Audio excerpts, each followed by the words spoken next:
तो देखिए, America, Israel और ईरान के बीच जिस तरह से युद्ध छिड़ा है, उससे बताया जा रहा है कि पूरी दुनिया में पावर सेंटर जो है वो शायद आने वाले सालों में बदल जाए और ये पावर सेंटर जो है वो शिफ्ट होकर अमेरिका से कहीं और चली जाए।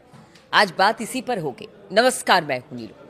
अमेरिका इजराइल के ईरान पर 28 फरवरी को किए गए हमले के बाद शुरू हुए संघर्ष का सीधा सीधा असर अब समुद्री यातायात पर पड़ता दिखाई दे रहा है।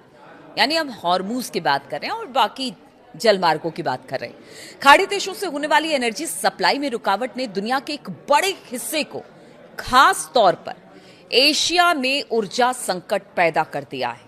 हाहाकार इस वक्त मचा हुआ है।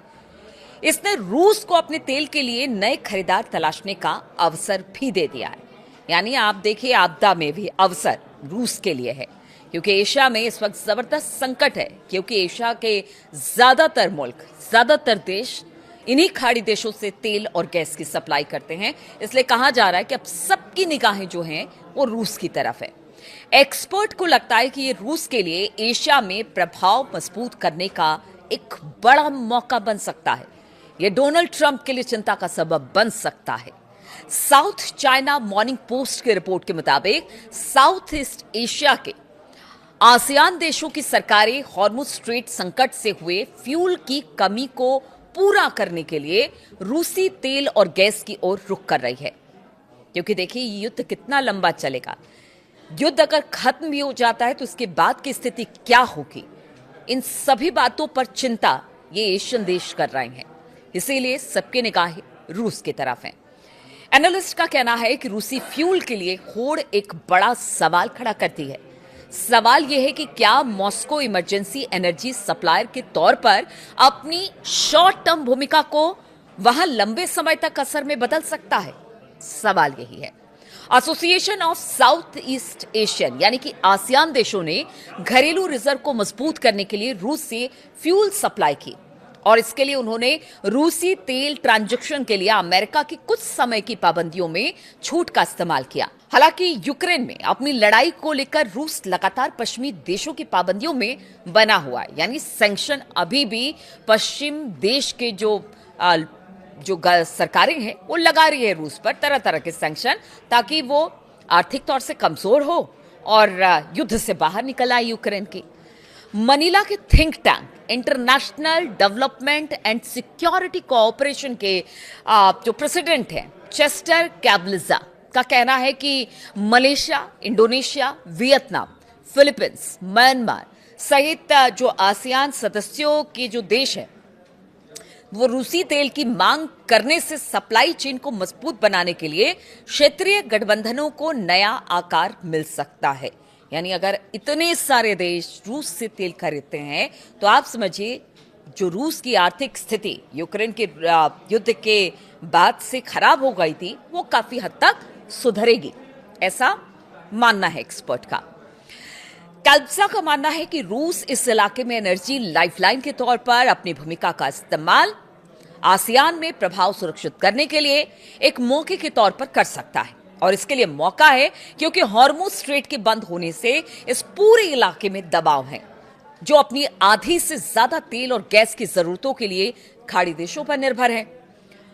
Carnegie Endowment for International Peace के अनुसार दक्षिण पूर्व एशिया के देश अपनी रोजाना की 5 मिलियन बैरल की जरूरतों में से करीब करीब 2 मिलियन बैरल तेल का प्रोडक्शन करता है। यानी कि वो ऊर्जा की आधी जरूरत भी खुद पूरी नहीं कर सकता है। अपनी एनर्जी की मांगों को पूरा करने के लिए वो इंपोर्ट पर निर्भर है, यानी बाहर के देश से वो तेल मंगाता है।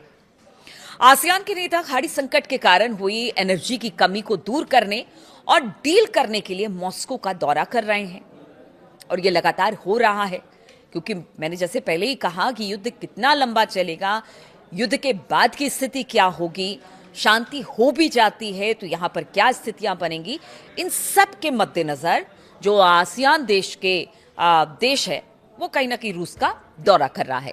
मार्च में वियतनाम ने उस समय के प्रधानमंत्री फाम मिन चिन ने मॉस्को दौरे के दौरान तेल और गैस सहयोग सहित कई एनर्जी से जुड़े एग्रीमेंट पर साइन किया। मलेशिया के प्रधानमंत्री की बात की जाए, अनवर इब्राहिम, तो उन्होंने रूस से अब तेल को लेकर बातचीत की है। इंडोनेशिया के राष्ट्रपति प्रोबोवो सुबियांटो ने 13 अप्रैल को कच्चे तेल और लिक्विफाइड पेट्रोलियम गैस की सप्लाई पक्की करने के लिए पुतिन से मुलाकात की है। देखिए मैं क्यों बता रही हूं, एक एक करके जितने राष्ट्राध्यक्ष हैं सब पुतिन से मिल रहे हैं। म्यांमार के जुंटा के नेतृत्व वाले प्रशासक के अधिकारी भी एनर्जी सहयोग एग्रीमेंट पर साइन करने के लिए हाल ही में मॉस्को पहुंचे थे। फिलीपींस भी रूसी तेल की खरीद पर ध्यान दे रहा है। यानी जितने आसियान के देश हैं वो सब रूस की तरफ देख रहे हैं। और अगर रूस के पास, क्योंकि देखिए जो एशिया की बड़ी कंट्रीज हैं, खासतौर पर चाइना या भारत या बाकी मुल्क, वहां पर दुनिया की आधी आबादी रहती है। ऐसे में अगर वहां के लोग, वहां का प्रशासन, वहां के गवर्नमेंट अगर रूस से तेल खरीदता है तो आप समझिए कि रूस को कितना फायदा पहुंचेगा। और रूस के लिए, क्योंकि तेल का खेल है सब कुछ, अब ट्रंप भी यही चाहते हैं कि तेल पर कब्जा करके वो पूरी दुनिया पर राज करे। और ऐसे में रूस को ये सबसे मुफीद वक्त लग रहा है अब जब एशियन कंट्री उनके साथ खड़ी है तेल खरीदने को लेकर। आसियान का तेल सप्लाई के लिए रूस के करीब जाना दुनिया का ध्यान खींच रहा है। एनालिस्ट चेतावनी दे रहे हैं कि हॉर्मुज स्ट्रेट पर लगातार ब्लॉकेड और जो खाड़ी क्षेत्र है वहां पर जो संघर्ष चल रहा है, गठबंधनों का रीअलाइनमेंट यानी कि पुनः निर्माण तेज हो सकता है, क्योंकि ये देश और भी ज्यादा मुश्किल में पड़ सकते हैं।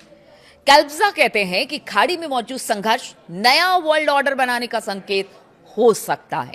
अमेरिका हॉर्मुज स्ट्रेट में पैदा हुई अस्थिरता को हल करने में नाकाम रहता है तो फिर ग्लोबल सिक्योरिटी में जो खालीपन आएगा, इसके नतीजे में कई देश अमेरिकी डॉलर को नई ग्लोबल रिजर्व करेंसी से बदल सकते हैं। और इस बात की आशंका लगातार बनी हुई है कि डॉलर का होगा क्या लंबे अब आने वाले समय में डॉलर रिप्लेस हो जाएगा? इस तरह के सवाल भी उठ रहे हैं। खैर वो तो बात की बात है। कैल्ब्जा कहते हैं कि फॉसिल फ्यूल से आगे बढ़कर लंबे समय के एनर्जी ट्रांजिशन और वियतनाम और मलेशिया में न्यूक्लियर पावर प्लांट बनाने के लिए खुद को पार्टनर के तौर पर रणनीतिक रूप से तैयार कर रहा है। यह संकट के बीच इस इलाके की अलग अलग जियो इकोनॉमिक स्ट्रेटेजी को दिखाता है। तो इसीलिए कहते हैं कि ये तेल का खेल है, जो उस तेल के खेल को जीत गया वो आगे बढ़ गया। और इसीलिए कहते हैं वर्ल्ड जो पूरा जियो पॉलिटिक्स है वो चेंज हो रहा है, सिनारियो चेंज हो रहा है। अगर हॉर्मुज और ईरान पर अमेरिका का प्रभाव नहीं होगा और किसी तरह से यहां से अमेरिका को खाली हाथ लौटना पड़ता है तो इसका सीधा सीधा फायदा रूस को होगा। और रूस इस फायदे को भुनाना चाहता है, इसलिए अगर जो देश उसके पास तेल खरीदने आ रहे हैं वो उसके साथ खड़ा है। और साथ ही साथ रूस की ताकत को दुनिया जानती है, ट्रंप भी जानते हैं, इसलिए वो रूस को दरकिनार भी नहीं कर सकते हैं। इसीलिए कहा जा रहा है कि जिसने तेल पर कब्जा किया, जिसने ज्यादा से ज्यादा मुल्कों को अपने पक्ष में किया, वही होगा वर्ल्ड का किंग। बहुत बहुत शुक्रिया मेरे साथ इस वीडियो में शामिल होने के लिए आप सभी का।